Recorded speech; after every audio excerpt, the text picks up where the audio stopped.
Hey my lovely listeners, तो आ गया है बेलेना फोर्स्ड गर्लफ्रेंड का नेक्स्ट पार्ट। तो चलिए सुनते हैं। इस वक्त लंदन में सुबह के 8 बज रहे थे। कावेरी जी जो अपने कुछ हम उम्र दोस्तों के साथ अपने हॉल के मंदिर के पास बैठी हुई थी। इस वक्त पंडित जी जो घर में पूजा की तैयारी कर रहे थे। आज कावेरी जी ने स्पेशली घर की शांति के लिए और एक नई शुरुआत के लिए घर में सत्यनारायण की कथा रखाई थी। इस पूजा में कावेरी जी की सारी सहेलियां आई हुई थी। कावेरी जी जो पंडित जी को कुछ सामान दे सबके पास आकर बैठी। उनके आते ही उनकी एक सहेली ने कहा, क्यों कावेरी, सारे काम तुम ही कर रही हो? हमने सुना है कि विक्रम अपनी होने वाली दुल्हन को घर लेकर आया है। वो तुम्हारा कामकाज में हाथ नहीं बटाती? कावेरी जी जो मुस्कुरा कर बोली, अरे वृंदा, आज मेरी होने वाली बहू का बर्थडे है। आज अगर वो सामने से भी कहती ना, तब भी मैं उससे कोई काम नहीं करने देती। वो मेरी बहू नहीं, मेरी बेटी है। तभी कावेरी जी की दूसरी सहेली बोली, हाँ हाँ कावेरी, तो हमें भी तो मिलाओ ना अपनी नई बहू यानी अपनी नई बेटी से। कहीं ऐसा तो नहीं कि पूजा वाले घर में तुम्हारी बेटी अभी तक घोड़े बेचकर सो रही है? उस लेडी की इस बात पर सभी लोग जोर जोर से हंसने लगी। कावेरी जी जो उन लोगों को कुछ कहती कि तभी उनकी एक और सहेली ने कहा, वैसे कहना पड़ेगा बहनों, आजकल की जनरेशन तो कुछ ज्यादा ही फॉरवर्ड हो गई है। पहले तो लोग अपनी बीवी को घर लेकर आते थे, पर इस लंदन का क्या ही कहना। यहाँ पे तो लोग अपनी गर्लफ्रेंड को घर लेकर आते हैं। वैसे एक बात कह दूं कावेरी, लंदन हो या इंडिया, सास सास ही होती है। अपनी नई बहू को ज्यादा छूट मत देना। आजकल की लड़कियां बहुत चालाक होती हैं। उन लोगों का तो सबसे पहला प्लान घर से हम बुजुर्गों को ही साइड करने का होता है। वहां बैठी सारी लेडीज जो उनकी इस बात पर हामी भरने लगी। तभी एक और औरत ने कहा, हाँ हाँ कावेरी, ये बिल्कुल सही कह रही है। जमाना बहुत खराब हो गया है। अभी से अपनी बहू को मुट्ठी में नहीं रखोगी तो वो तुम्हारे पोते को लेकर चिड़िया की तरह उड़ जाएगी। ऊपर से यहाँ की लड़कियों की तो बात ही अलग है। न कोई संस्कार, न बड़ों से बात करने की कोई तमीज, और ऊपर से उनके बेढंगी बेढंगी कपड़े। बाप रे बाप। कावेरी जी जो उन सभी की इन सारी बातों पर अब हंसने लगी। उन्हें यूं हंसता देख सब हैरान हो गए, पर कावेरी जी जो हंसते हंसते ही बोली, तुम लोग भी ना, न जाने क्या क्या कहती रहती हो। अरे मेरी पोता बहू ऐसी नहीं है। तुम लोग जब उससे मिलोगी ना, खुद ही समझ जाओगी। उनके इतना कहते ही सीढ़ियों से दो लड़की की आवाज आई, दादी हम आ गए। ये आवाज सुनते ही कावेरी जी और उनकी बाकी सारी सहेलियां उस ओर देखती है। सभी ने देखा कि सामने से दो बहुत ही खूबसूरत और प्यारी लड़कियां सलवार सूट पहनकर उन लोग के पास आ रही थी।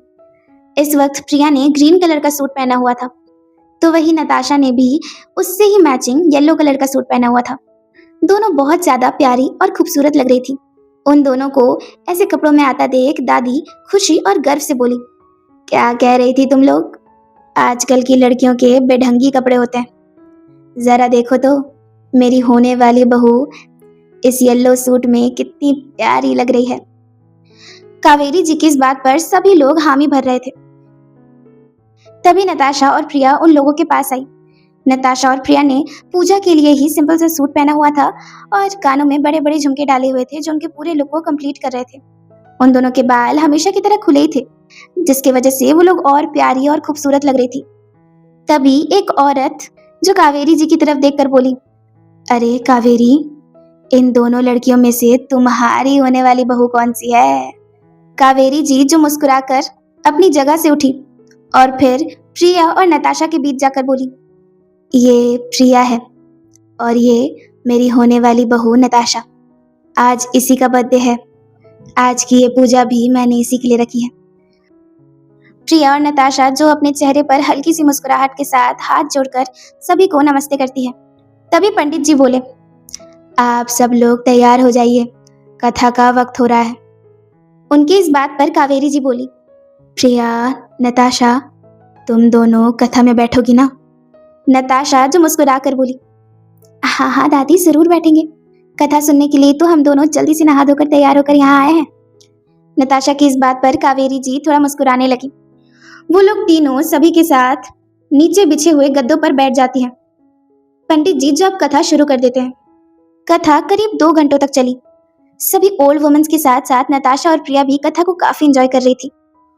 उन दोनों ने कभी भी ऐसी फैमिली टाइप पूजा अटेंड नहीं की थी। इनफैक्ट उनके लिए तो ये कथा भी एकदम न्यू थी। कथा कंप्लीट होने के बाद पंडित जी जैसे ही आरती करने के लिए उठे, तभी उन्हें बहुत तेज खांसी शुरू हो गई। पंडित जी की हालत बहुत ज्यादा खराब हो गई थी। नताशा जो जल्दी से पंडित जी के लिए पानी लेकर आई। पंडित जी ने पानी को पिया, पर फिर भी उनकी खांसी थी जो रुकने का नाम ही नहीं ले रही थी। उनकी ऐसी हालत देख एक औरत ने कहा, हे भगवान, पंडित जी की हालत तो बहुत ज्यादा खराब हो रही है। अब वो आरती कैसे गाएंगे? कावेरी जी जो ये सुन चिंता से बोली, अगर आरती नहीं हुई तो मेरी पूजा अधूरी रह जाएगी। नहीं नहीं, ये ठीक नहीं। कावेरी जी की इस बात पर सभी लोग टेंशन में आ गए। पर तभी नताशा जो आरती की थाल लेकर आगे बढ़ी और अपनी मीठी सी आवाज में आरती गाने लगी। राधा रमन हरि गोविंद जय, बोले रे मन हरे कृष्ण हरे। राधा रमन हरि गोविंद जय, बोले रे मन हरे कृष्ण हरे। हे मेरे गिरधर हे गोपाल, हे मेरे गिरधर हे गोपाल, तू ही दुख दूर करे। हरे कृष्ण हरे कृष्ण हरे राम हरे कृष्ण हरे। नताशा की इस मीठी सी आवाज पर सभी लोग मोहित होने लगे। कावेरी जी को तो पता ही नहीं था कि उनकी होने वाली पोता बहू इतना मीठा भी गाती है। जहाँ सभी लोग नताशा की इस मीठी से भजन पर खो गए, तो वही विक्रम भी अपने कदमों को मंदिर की तरफ आने से रोक नहीं सके। वो इस वक्त हॉल में थे और ऑफिस के लिए निकल रहे थे, लेकिन नताशा की आवाज कान में पड़ते ही वो सौर जाने लगे। जब वो अपने घर के मंदिर में पहुंचे तो उन्होंने देखा कि इस वक्त नताशा एक बहुत ही सुरीला और प्यारा सा भजन गा रही है। विक्रम के कदम जो अपने आप नताशा की तरफ बढ़ने लगे। विक्रम तो नताशा की इस आवाज पर खो ही गए थे। पर वही कावेरी जी, जिनकी नजर अब जाकर विक्रम पर पड़ी, विक्रम को मंदिर की तरफ आता देख वो काफी ज्यादा हैरान हो गई। पर फिर उन्होंने विक्रम के नजरों को गौर से देखा। ऐसा लग रहा था कि विक्रम होश में नहीं है, किसी ने उन्हें मनहोश कर लिया है। और वो और कोई नहीं बल्कि नताशा ही थी। कावेरी जी जो हाथ जोड़कर भगवान की ओर देखते हुए बोली, थैंक यू भगवान जी, जो काम मैं इतने सालों में नहीं कर पाई, वो आज मेरी नताशा ने 2 पल में ही करके दिखा दिया। सच, नताशा मेरे विक्रम के लिए और इस घर के लिए बिल्कुल परफेक्ट है। नताशा को हमारी जिंदगी में लाने के लिए थैंक यू सो मच भगवान जी। यहाँ पे अब जाके नताशा की आरती खत्म हुई। नताशा की आरती खत्म होते ही नताशा जो आरती की थाल पंडित जी को पकड़ाने गई, तो पंडित जी ने कहा, अरे बेटा, तुम तो बहुत अच्छा गाती हो। सच, आत्मा तृप्त हो गई तुम्हारी आवाज सुनकर। अब आरती कर ही दी है तो सभी लोगों को आरती भी दे दो। पंडित जी के इतना कहते ही नताशा जो हाँ का इशारा करते हुए बोली, जी पंडित जी। नताशा जो जैसे ही आरती देने के लिए सबकी ओर पलटी तो देखा कि इस वक्त विक्रम भी वहीं पे खड़े हैं। विक्रम को यहाँ देख नताशा मन ही मन खुश हुई, पर उसने अपने चेहरे में कोई भी एक्सप्रेशन नहीं आने दिया, क्योंकि वो अंदर ही अंदर विक्रम से नाराज थी। वो मन ही मन बोली, कल मेरे बर्थडे वाले दिन मुझ पर गुस्सा किया और अब सुबह सुबह भगवान के पास आकर ऐसे खड़े हैं जैसे इनसे बड़ा साधु परमात्मा इस पूरी दुनिया में कोई नहीं। मैं नहीं जा रही इन्हें आरती देने, दादी को कह दूंगी वहीं दे देंगे इनको आरती। नताशा मन ही मन इतना बोल विक्रम से अपनी नजरें फेर लेती है और फिर चुपचाप कावेरी जी के पास चली जाती है। कावेरी जी जो आरती लेते हुए बोली, बहुत मीठा गाती हो बेटा, सच तुमने तो मेरी पूजा सफल कर दी। नताशा ये सुन मुस्कुराई और फिर धीरे धीरे सभी को आरती देने लगी। सभी लोग जो उसकी खूब तारीफ कर रहे थे, नताशा भी खूब स्माइल किए जा रही थी। पर यहाँ विक्रम, जिन्हें अब गुस्सा आ रहा था, नताशा सबके पास जा रही थी पर वो उनके पास नहीं आ रही थी। यहाँ नताशा ने ऑलमोस्ट सभी लोगों को आरती दिखा दी। वो अभी भी विक्रम के पास नहीं जा रही थी। विक्रम जो थोड़ा साइड में खड़े थे। नताशा ने सोचा कि वो चुपचाप आरती की थाल कावेरी जी को थमा देगी, पर तभी कावेरी जी जो नताशा के पास आकर बोली, नताशा बेटा, मेरे विक्रम को तो आरती दो। देखो, बेचारा कब से तुम्हारा इंतजार कर रहा है। नताशा जो ये सुन विक्रम की ओर बिना किसी एक्सप्रेशन के देखी। विक्रम ने आज डार्क ब्लू कलर का फॉर्मल सूट पहना हुआ था, जिसमें हमेशा की तरह वो बहुत ज्यादा डैशिंग और स्मार्ट लग रहे थे। नताशा जो उन्हें देख मन ही मन बोली, हर दिन इतना तैयार होकर निकलना जरूरी है क्या?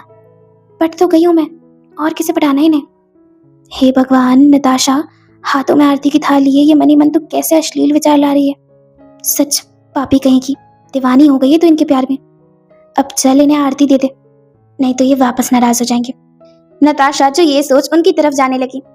नताशा को विक्रम की तरफ जाता देख कावेरी जी जो खुश होकर मन ही मन बोली, आज फाइनली वो होगा जिसका इंतजार मुझे न जाने कब से था। आज कितने सालों बाद विक्रम भगवान की आरती लेगा।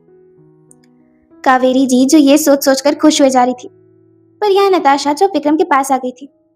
विक्रम जिन्होंने इस वक्त काले चश्मे पहने हुए थे।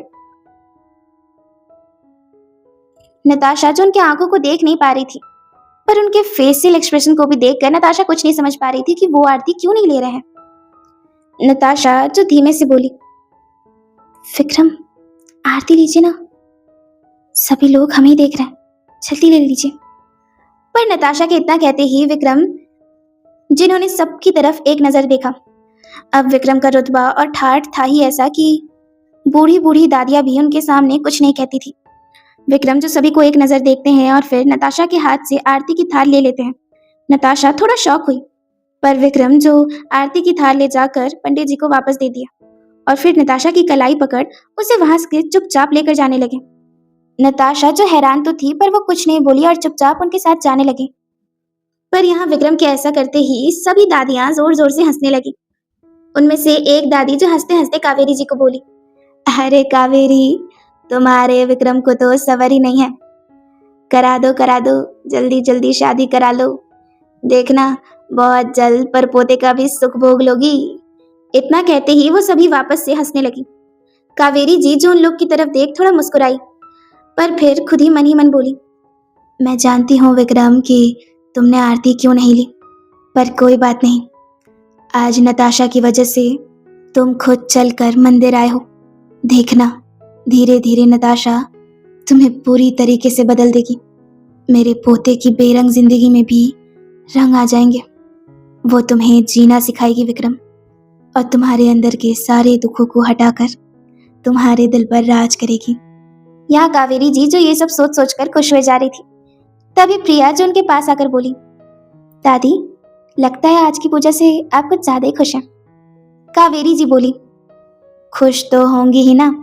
आज मेरी होने वाली बहू ने मेरे दोस्तों के सामने मेरी छाती चौड़ी कर दी है। क्या भजन गाया है उसने, मुझे तो पता ही नहीं था कि नताशा गाना वगैरह भी गा लेती है। प्रिया जो उनकी ये बात सुन हंसते हंसते बोली, आई एम सॉरी दादी, पर आपकी ये बात बिल्कुल वैसी ही है जैसे बिना हवा की बॉल और बिना चीज का पिज्जा। आई मीन मेरी आशु तो अपनी सिंगिंग के लिए ही जानी जाती है। आपको पता है उसे गाना गाना बहुत पसंद है, पर ना जाने कुछ दिनों से उसे क्या हो गया है, गाने के नाम से ही चिढ़ जाती है। मैंने भी आज काफी दिनों बाद उसकी आवाज सुनी, सच बहुत अच्छा लग रहा है। कावेरी जी जो ये सुन खुद में ही कुछ सोचने लगी। यहाँ दूसरी तरफ विक्रम जो नताशा को हॉल के साइड में लेकर आते हैं और एक पिलर से चिपकाते हुए उसके करीब आ जाते हैं। नताशा जो उनके सीने पे हाथ रख उन्हें खुद से दूर करते हुए हैरानी से बोली, विक्रम ये सब क्या है? आप मुझे ऐसे पूजा के बीच में सबके सामने खींच के कैसे ला सकते हैं? सब लोग क्या सोच रहे होंगे? विक्रम जो अपने दोनों हाथ पिलर में रख नताशा को घेर लेते हैं और फिर उसे अच्छे से देखने लगते हैं, पर नताशा जो अपना हाथ बांध उनसे मुंह फेर लेती है। विक्रम जो उसकी इस अदा को देख घायल हो गए।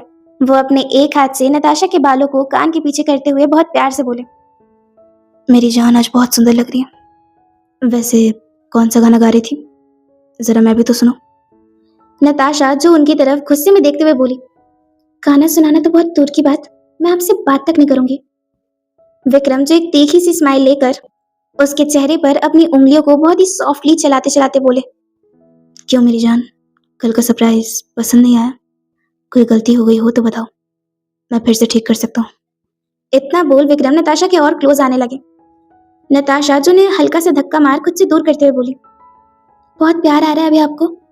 कल ये प्यार कहाँ गया था? मेरे बर्थडे के केक को फेंक कर आप मुंह मोड़ कर चले गए। एक बार भी नहीं सोचा कि मुझे कितना बुरा लग रहा होगा। मेरे हाथ से बस एक ने वाला केक खा लेते, पर नहीं, आपको तो अपनी शान और टशन दिखानी होती है। अब मैं आपको ना अपने हाथों से कभी भी कुछ भी नहीं खिलाऊंगी और आपसे जिंदगी भर बात भी नहीं करूंगी। आप रहिए अकेले अपनी ही टशन में। विक्रम जो नताशा की पूरी बात सुन उससे थोड़ा दूर गए और फिर अपने पॉकेट में हाथ डाल एक सख्त अंदाज में बोले, अगली बार मुझे केक खिलाने की कोशिश मत करना। एंड इस घर के कुछ रूल और रेगुलेशन है जो तुम्हें और तुम्हारी फ्रेंड को फॉलो करने पड़ेंगे। दादी से पूछ लेना, वो तुम्हें सब कुछ बता देंगी। इतना बोल विक्रम चुपचाप जाने लगे, पर तभी नताशा जो उनके हाथ को पकड़ उन्हें रोकते हुए बोली, अरे अरे अरे, ये क्या तरीका है बात करने का? वेल, इसे बात करना नहीं, इसे फैसला सुनाना बोलते हैं। क्यों नहीं खिला सकती मैं आपको केक? और अब कौन से रूल रेगुलेशन फॉलो करने पड़ेंगे?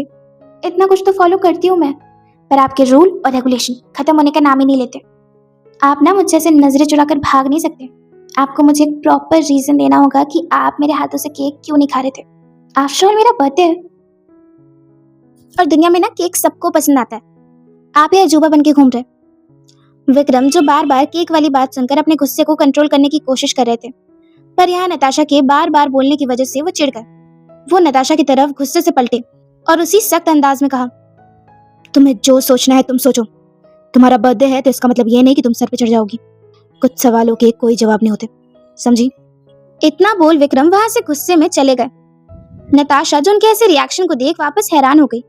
वो मन ही मन बोली, ये सब क्या था? विक्रम मुझसे ऐसे क्यों बात कर रहे हैं? कल रात को केक भी फेंक दिया था। ऐसी कौन सी गलती हो गई है मुझसे? कुछ समझ नहीं आ रहा। पता नहीं विक्रम को क्या हो गया है। केक वाले टॉपिक पे इतना ज्यादा गुस्सा करने वाली कौन सी बात थी? इनफैक्ट केक फेंक देने की कौन सी बात थी? कोई तो बात है, मुझे पता लगाना होगा। इतना बोल नताशा दादी और प्रिया के पास गई। अब सारे मेहमान जो घर से जा चुके थे और अब सिर्फ प्रिया और कावेरी जी ही थी जो मंदिर में पूजा के सामान समेट रही थी। नताशा जो भागकर दादी के पास आई और हाफते हाफते बोली, दादी, मुझे आपसे कुछ बहुत इंपॉर्टेंट बात करनी है। कावेरी जी उसे देख मुस्कुराकर बोली, अरे एक क्या बेटा, 100 बात कर। आज तो तूने मेरा दिल खुश कर दिया। तेरा बर्थडे है ना आज, बोल बोल क्या चाहिए, क्या मांगने आई है मुझसे? जो बोलेगी वो दिलाऊंगी। नताशा जो उनकी तरफ देख डेस्परेट होकर बोली, दादी, मुझे आपसे कुछ भी नहीं चाहिए। मैं तो बस आपसे यही पूछने आई थी कि मैंने ऐसी कौन सी गलती कर दी है जिसकी वजह से कल रात विक्रम इतना गुस्सा हो गए थे। इनफैक्ट उन्होंने तो मेरे हाथों से केक भी फेंक दिया। आप जानती हैं, विक्रम ने मेरे ऊपर ऐसा गुस्सा कभी नहीं किया है। इनफैक्ट अभी भी जब वो केक वाली बात उठी तो वो मेरे ऊपर गुस्सा हो गए और फिर इस घर के रूल रेगुलेशंस की बातें करने लगे। मुझे कुछ समझ में नहीं आ रहा दादी, क्या मैंने कोई बहुत बड़ी गलती कर दी? क्या क्या गलत किया मैंने? दादी जो खुद में ही थोड़ा बुदबुदाते हुए बोली, गुस्सा तो आएगा ही, आखिरकार केक हिमांशी का फेवरेट जो था। नताशा जो दादी की ये बड़बड़ाहट को सुन लेती है, वो हैरानी से बोली, हिमांशी? दादी, ये हिमांशी कौन है? कावेरी जी जो नताशा के मुंह से हिमांशी का नाम सुन घबरा गई। वो बात को पलटते हुए बोली, अरे कोई भी नहीं है बेटा, तुम भी क्या कुछ भी सुन रही हो? और विक्रम तुझसे नाराज नहीं है, बस उसे ये अनहेल्दी फूड, मीठा तला, ये सब खाना ज्यादा पसंद नहीं है। और ये मान लो कि केक से तो उसे नफरत है। जिंदगी में कभी भी उसे केक खिलाने की कोई जरूरत नहीं है। और हाँ, विक्रम बिल्कुल सही कह रहा था। कल रात मैं तुम दोनों को इस घर के कुछ रूल्स समझा नहीं पाई, पर तुम दोनों अभी सुन लो। इस घर का पहला और सबसे इम्पोर्टेंट रूल जो विक्रम ने खास मेरी सेहत को ध्यान रखकर बनाया है, इस घर में कोई भी 10 बजे के बाद जगा हुआ नहीं रहता। सब लोग 10 बजे के अंदर अंदर ही सो जाते हैं। और हाँ, दूसरा रूल, इस घर में अनहेल्दी खाना बनाना और खाना दोनों की ही मनाही है, क्योंकि विक्रम को अनहेल्दी फूड से नफरत है। पर मैं तो विक्रम की इस रूल को बिल्कुल फॉलो नहीं करती। मेरा एक आदमी है जो मुझे बाहर के चटपटे इंडियन मसालेदार खाने खिलाता है। कभी तुम लोग को भी खाने का मन हो तो मुझे बताना, मैं इंतजाम कर दूंगी। प्रिया जो दादी की ये बात सुन हंसते हुए आगे बढ़कर बोली, दादी, विक्रम सर के इस रूल को तो मैं और नताशा न जाने कब से फॉलो कर रहे हैं। आई होप कि अब विक्रम सर के सारे रूल्स खत्म हो गए हों। तभी दादी जो थोड़ा हिचकिचाते हुए बोली, नहीं, मेन रूल के बारे में तो मैंने तुम लोग को अभी तक बताया ही नहीं। नताशा जो बहुत ही क्यूरियस होकर बोली, मेन रूल? कौन सा मेन रूल? क्या है मेन रूल दादी? नताशा के सवाल पर कावेरी जी बोली, बेटा, ये रूल बहुत ही सख्त और इम्पोर्टेंट है। आज तक मैंने भी इस रूल को कभी नहीं ब्रेक किया। आई होप कि तुम दोनों भी कभी नहीं करोगी। कावेरी जी की ये बात सुन नताशा और प्रिया थोड़ा कंफ्यूज होने लगी। तभी कावेरी जी ने कहा, इस घर का सबसे इम्पोर्टेंट रूल है कि कोई भी इस घर के 3rd फ्लोर में नहीं जा सकता, विक्रम के अलावा। ये सुन नताशा और प्रिया को थोड़ा अजीब लगा। नताशा सवालिया अंदाज में बोली, क्यों दादी, 3rd फ्लोर में ऐसा भी क्या है? आई मीन, हम तीनों ही जानते हैं कि विक्रम मुंबई में we are the mafia king के नाम से जाने जाते हैं, पर लंदन में तो उनके सारे वाइट बिजनेसेस है ना, तो फिर यहाँ पर ऐसा अजीब सा रूल क्यों? कावेरी जी जो नताशा के इन सवालों का जवाब क्या देती उन्हें खुद भी समझ में नहीं आ रहा था। वजह वो बहुत अच्छे से जानती थी, पर वो उन दोनों को सच नहीं बता सकती थी।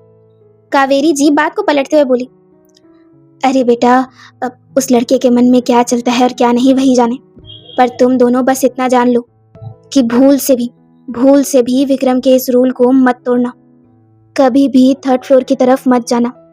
इस घर के नौकर भी 3rd फ्लोर में विक्रम के परमिशन के बिना नहीं जाते, इसीलिए वहां पे तुम दोनों भी नहीं जा सकती।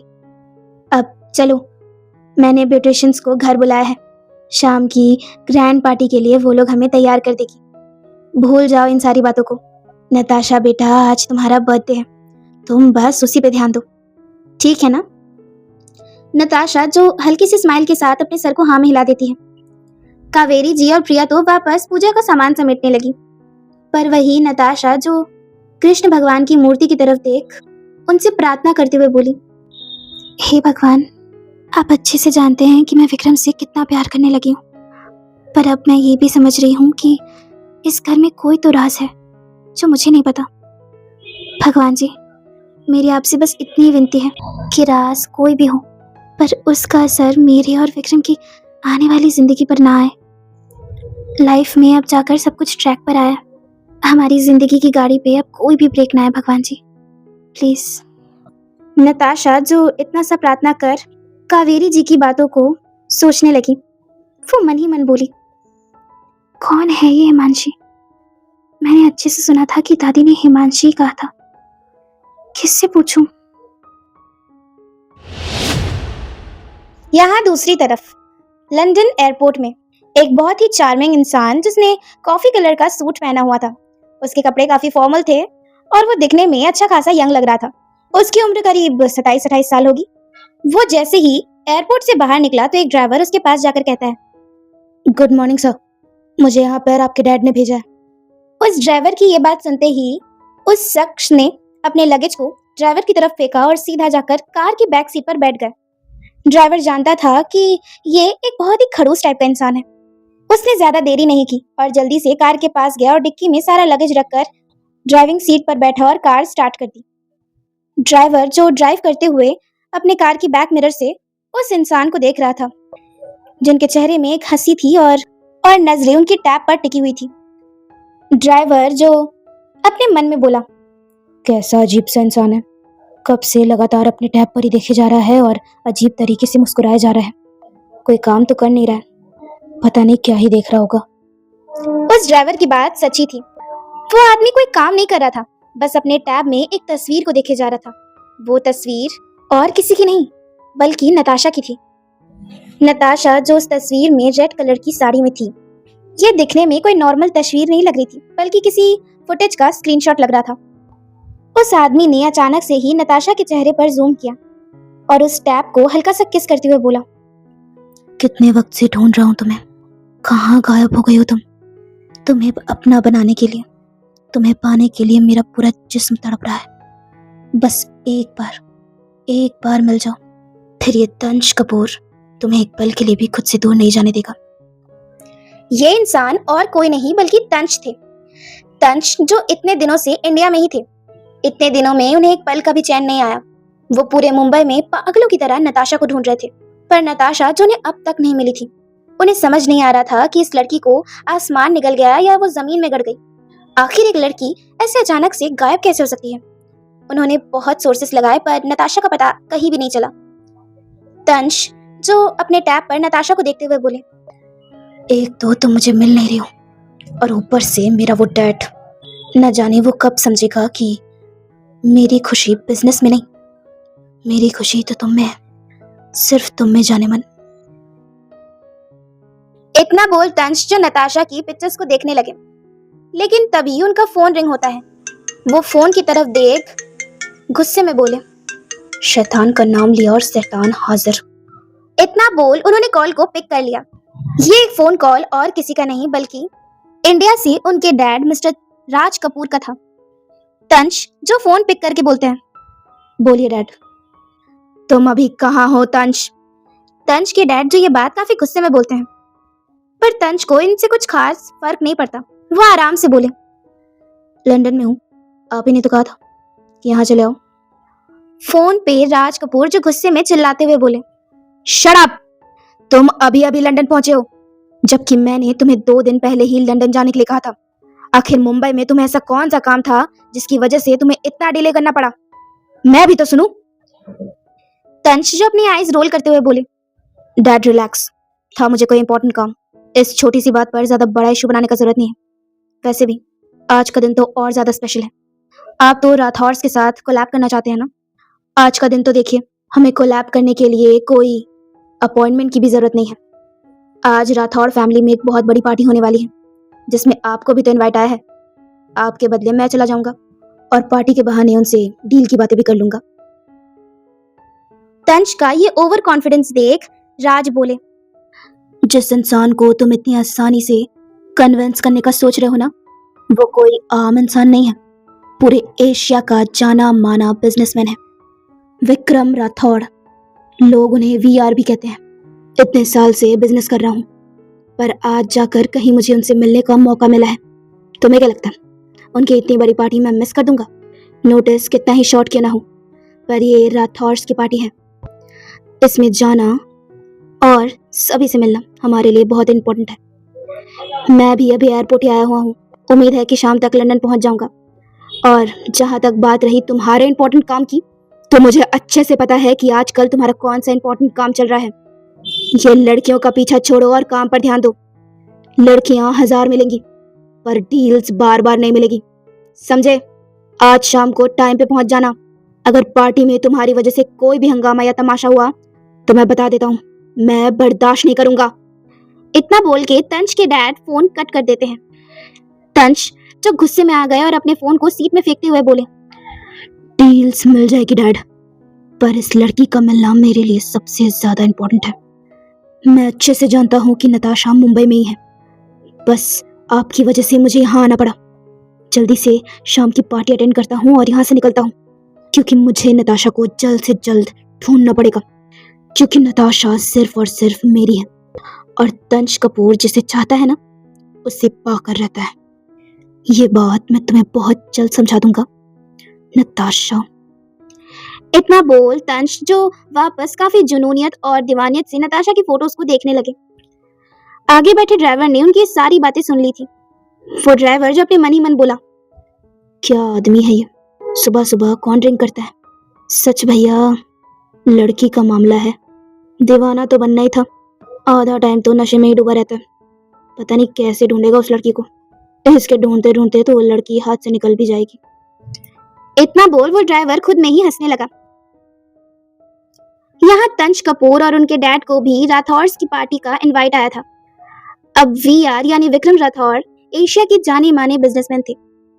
बाकी छोटे मोटे बिजनेसमैन की तरह राज कपूर का भी यही सपना था कि एक दिन वो वीआर यानी विक्रम राठौर के साथ कोलैब करे और साथ में बिजनेस करे। पर तंज का ध्यान बिजनेस में नहीं था, जिसकी वजह से वो अपने बेटे से काफी ज्यादा परेशान थे। राज कपूर ने भी राठौर की पार्टी अटेंड करने के लिए लंदन की फ्लाइट पकड़ ली थी। अब शाम का वक्त, पार्टी राठौर मेंशन में ही थी। आज पूरे मेंशन को फेरीटेल थीम में सजाया गया था। आज तो राठौर मेंशन बिल्कुल किसी स्वर्ग की तरह लग रहा था। पार्टी में अभी गेस्ट आना स्टार्ट नहीं हुए थे। इस वक्त सभी लोग जो अपने अपने कमरे में तैयार हो रहे थे। यहाँ नताशा का कमरा। मेकअप आर्टिस्ट जो नताशा को तैयार करके निकल चुके थे। नताशा का पूरा मेकअप काफी ज्यादा लाइट था। नताशा को सिंपल रहना ज्यादा पसंद था। उससे अपने चेहरे पर ज्यादा मेकअप अच्छा नहीं लगता था। पर कम मेकअप होने के बावजूद भी नताशा आज सचमुच की कोई बार्बी डॉल लग रही थी। उसने एक रेड कलर का काफी सुंदर सा गाउन पहना हुआ था। उसके लंबे घने बाल हमेशा की तरह खुले थे। उसके स्ट्रेट और स्मूथ बाल उसके पूरे लुक को कंप्लीट कर रहे थे। नताशा ने अपने ड्रेस से मैचिंग एक डायमंड इयररिंग को उठाया और उसे पहनने लगी। उसने बस अभी तक डायमंड की इयररिंग ही पहनी थी और हाथों में भी एक बहुत ही क्यूट सा डायमंड ब्रेसलेट पहना था। सारे ज्वेलरी उसके ड्रेस से मैच कर रहे थे। पर नताशा का गला भी सूना था। उसने गले में इस वक्त कुछ भी नहीं पहना था। नताशा का ड्रेस ऑफ शोल्डर था, जिसकी वजह से उसका गला कुछ ज्यादा ही सूना लग रहा था। नताशा जो अपने ड्रेसिंग टेबल में इतने सारे नेकलेस के ऑप्शन देख कंफ्यूज हो गई। उसे समझ नहीं आ रहा था कि वो इनमें से कौन सा नेकलेस पहने। पर तभी अचानक से विक्रम ने नताशा को पीछे से ग्रैब किया। नताशा जो पहले तो थोड़ा चौंकी, पर आईने से विक्रम को देख एक राहत भरी सांस लेते हुए बोली, मेरे रूम में क्या कर रहे हैं आप? डरा ही दिया आपने तो मुझे। विक्रम जो नताशा को आईने में देखते हैं तो देखते ही रह जाते हैं। इस रेड आउटफिट में नताशा बहुत ही ज्यादा खूबसूरत लग रही थी। वो सचमुच किसी परी की तरह लग रही थी। विक्रम थोड़ी देर आईने में नताशा के अक्स को देखे और फिर नताशा को अपनी तरफ पलटकर कहा, मेरे दिल की प्रिंसेस आज सचमुच की प्रिंसेस लग रही है। You are looking damn beautiful. इतना बोल उन्होंने नताशा के गाल पर एक सॉफ्ट किस की। नताशा जो उनसे अभी भी नाराज थी, वो वापस आईने की तरफ मुड़कर अपने इयररिंग को ठीक करते हुए बोली, प्लीज विक्रम, मुझे डिस्टर्ब मत करिए, मैं तैयार हो रही हूँ। नताशा की इस बात पर विक्रम उसे वापस पीछे से ग्रैब कर लेते हैं और उसके दोनों हाथों को जकड़ते हुए कहते हैं, जब तुम्हारे पास मैं आऊं तब तुम्हारा टाइम, फोकस और अटेंशन सिर्फ और सिर्फ मेरा होना चाहिए। तुम खुद पर भी ध्यान नहीं दे सकती, समझी? नताशा जो विक्रम की इस बात पर हल्का सा मुस्कुराते हुए बोली, ये भी आपका कोई नया रूल है क्या? मुझे ये भी बता दीजिए ना कि हंसना और रोना कब कब है। मैं वो सब कुछ भी आपके हिसाब से कर लूंगी, क्योंकि मुझे तो जिंदगी भर आपके इशारों में ही नाचना है। विक्रम जो उसकी ऐसी तीखी तीखी बातें सुन थोड़ा गुस्सा हो गए। वो नताशा के हाथ को टाइटली पकड़ते हुए बोले, क्या हो गया तुम्हें? ऐसे कैसे बात कर रही हो मुझसे? नताशा जो दर्द से कसमसा कर बोली, आउच! विक्रम, मेरे हाथ को छोड़िए। कम से कम आज तो मुझ पर अपना रौब मत झाड़िए। मेरा बर्थडे है आज। कल रात को भी आपने मुझ पर गुस्सा किया था और अभी भी आप मुझे दर्द दे रहे हैं। इतना बोलते बोलते ही नताशा की आंखों से एक बूंद आंसू छलका। विक्रम जो ये देख काफी शॉक हो गए और नताशा को अपनी तरफ पलटते हुए बोले, जान, क्या हो गया तुम्हें? रो क्यों रही हो? कोई कमी रह गई क्या तुम्हारे बर्थडे में? तुम्हारे लिए तो ये पार्टी ऑर्गेनाइज किया मैंने। दुनिया के सारे बड़े बड़े बिजनेसमैन और कुछ हॉलीवुड सुपरस्टार भी आएंगे। और भी कुछ चाहिए था क्या तुम्हें? मुझे बताओ, मैं फुलफिल करूंगा तुम्हारी सारी विशेष। नताशा जो अपनी नम आंखों के साथ उन्हें देखते हुए बोली, आज मेरा बर्थडे था, पर पूरे दिन में आपने मुझे एक बार भी कॉल नहीं किया। मुझे ये पार्टी, बड़े बिजनेसमैन, सुपरस्टार्स नहीं चाहिए। मुझे तो बस आप चाहिए, आपका थोड़ा सा टाइम चाहिए। विक्रम, आपको पता था कि रात से मैं आपसे नाराज हूँ, पर आपने दिन भर भी मुझे एक कॉल भी नहीं किया। आपको पता है मैंने आपको सुबह से कितना मिस किया, पर आपको तो मेरे इमोशन की कोई कदर ही नहीं है। मुझे कॉल करके मुझे मनाना तो बहुत दूर की बात है, आपने मुझे एक मैसेज तक नहीं किया। क्या आपको मेरी याद सिर्फ रात को आती है? विक्रम जो ये सुन नताशा के चेहरे को पकड़ते हैं और उसके चेहरे को अपने चेहरे के करीब लाकर बहुत जुनून से कहते हैं, शट अप। मेरा प्यार अगर सिर्फ बेड तक होता ना, तो अब तक हमारे कई फिजिकल रिलेशन बन चुके होते। मैं तुम्हें कितनी बार कहूँ कि मैं तुम्हें पूरे दिल से चाहता हूँ, प्यार करता हूँ तुमसे। इतनी छोटी सी बात तुम्हें समझ क्यों नहीं आती? और क्या कह रही थी तुम? कॉल क्यों नहीं किया, मैसेज क्यों नहीं किया? तो सुन लो मेरी बात अच्छे से। नहीं आता है मुझे ये सब कुछ करना। मुझे जो आता था मैंने वो किया। तुम्हारे लिए इतनी बड़ी पार्टी ऑर्गेनाइज की, तुम्हारे लिए गिफ्ट्स खरीदने गया, दिन भर ये सोचता रहा कि पार्टी में ऐसा क्या करूं जिससे तुम्हारा पूरा दिन स्पेशल बन जाए, और तुम कहती हो कि मेरा प्यार सिर्फ रात भर होता है। तुम्हें क्यों नहीं समझ में आता है कि नहीं आता है मुझे प्यार करना? नताशा जो हल्के आंसुओं के साथ बोली, एक लाइफ पार्टनर को बस इतना ही नहीं चाहिए होता है, पर खैर आप नहीं समझेंगे। नताशा ये बोलकर वापस आईने की तरफ मुड़ी। विक्रम जो नताशा के सीने को अपनी बाहों के घेरे में लेते हुए बोले, नहीं समझ पा रहा हूं तो समझाओ ना जान। जो करने बोलोगी करूंगा, पर प्लीज मुझसे ऐसे नाराज मत रहो। मुझे अपनी लाइफ में सिर्फ और सिर्फ अब तुम्हारे प्यार की जरूरत है। तुम्हारे चेहरे पर मुस्कान देखकर ही मेरे दिल को सुकून मिलता है। प्लीज मेरे दिल को ऐसे बेचैन मत करो। जिस भी चीज की जरूरत है, जो भी चाहिए, मुझे एक बार कह कर तो देखो। मैं तुम्हें अपना सब कुछ दे सकता हूँ नताशा, सब कुछ। विक्रम का ये प्यारा सा कन्फेशन सुन नताशा के होठों में हल्की सी स्माइल आ गई। वो विक्रम के दूसरे हाथ को पकड़ती है और उन्हें आईने में देखते हुए कहती है, मुझे प्रॉमिस करिए विक्रम, आप मुझसे कभी भी झूठ नहीं कहेंगे और जिंदगी भर मेरा साथ निभाएंगे। विक्रम जो ये सुन नताशा के नेक पर हल्का सा किस किए और फिर उसे प्रॉमिस करते हुए बोले, आई प्रॉमिस जान, इस रिश्ते को मरते दम तक निभाऊंगा और तुमसे कभी भी झूठ नहीं कहूंगा। विक्रम के मुंह से ये सुन नताशा के चेहरे में एक सुकून भरी स्माइल उतरी। विक्रम जो उसकी स्माइल को देख उसके गाल से अपने गालों को रब करते हुए आईने में देखकर बोले, अब आया ना मेरे दिल को चैन। नताशा जो ये सुन मुस्कुराने लगी। वो विक्रम के दोनों हाथों को पकड़ उनके हाथों को अपने कमर से लपेटती है और फिर उन्हें आईने में देख प्यार से कहती है, वैसे आपने कहा कि आप मेरे लिए गिफ्ट्स लेकर आए, तो दीजिए, मुझे मेरे हक के सारे गिफ्ट्स दीजिए। प्यार इसी को तो बोलते हैं। विक्रम जो अपने चिन को नताशा के कंधे पर रखकर बहुत प्यार से बोले, लाया तो बहुत कुछ हूँ, बट फिलहाल के लिए तो मेरे इस गिफ्ट को एक्सेप्ट करो। इतना बोल विक्रम ने अपनी जेब से एक बहुत ही सुंदर डायमंड का नेकलेस निकाला। नताशा जो उस नेकलेस को देख मुस्कुराकर बोली, वाह विक्रम, ये नेकलेस तो मेरे आउटफिट से मैच खा रहा है। आपको पता है, मैं अभी यही सोच रही थी कि मैं अपने गले में क्या पहनूं जो इस आउटफिट के साथ मैच कर जाए। सच, आपने तो मेरी प्रॉब्लम ही सॉल्व कर दी। विक्रम जो इस वक्त नताशा को काफी ज्यादा नशे से देख रहे थे, उसके ये फड़फड़ाते होठ देख विक्रम की पूरी बॉडी में कुछ कुछ होने लगा। उन्होंने आहिस्ता से नताशा के गले और क्लीवेज में हल्की सी उंगलियां फेरते हुए कहा, मैं आए। नताशा जो उनकी ऐसी नजरों को देख शर्माने लगी और फिर अपनी नजरें झुकाते हुए अपने सर को हाँ में हिला दिया। नताशा का ये प्यारा सा हाँ देखकर विक्रम और ज्यादा एक्साइटेड हो गए। वो बहुत ही प्यार से उस नेकलेस को नताशा के गले पे पहनाने लगे। नेकलेस पहनाते हुए उनके होंठ जो बहुत स्लोली नताशा के नेक को किस किए जा रहे थे। नताशा की तो सांसें ऊपर नीचे होने लगी। विक्रम जो नताशा के नेकलेस को पहनाकर तुरंत ही उसके सीने पर हाथ देते हुए बोले, इतनी तेज तेज सांसें लेकर मुझे सेड्यूस मत करो, वरना इतनी सुंदर आउटफिट ज्यादा देर तक तुम्हारा साथ नहीं दे पाएगी। नताशा जो ये सुन हल्का सा शर्माई और फिर तुरंत ही विक्रम की ओर पलटी।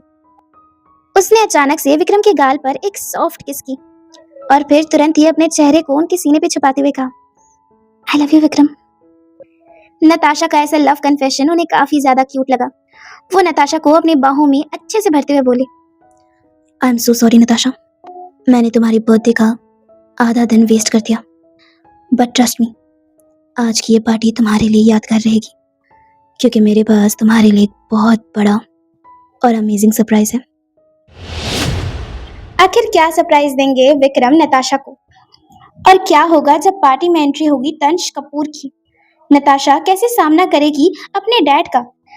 क्या बन जाएगी नताशा के लिए ये पार्टी यादगार, या फिर कुछ पलों में ही बदल जाएगी उसकी दुनिया? जानने के लिए सुनते रहिए Billionaire Forced Girlfriend only on my YouTube channel Dreaming with Preeti. Thanks for watching and subscribe for more guys. Bye bye. I love you all.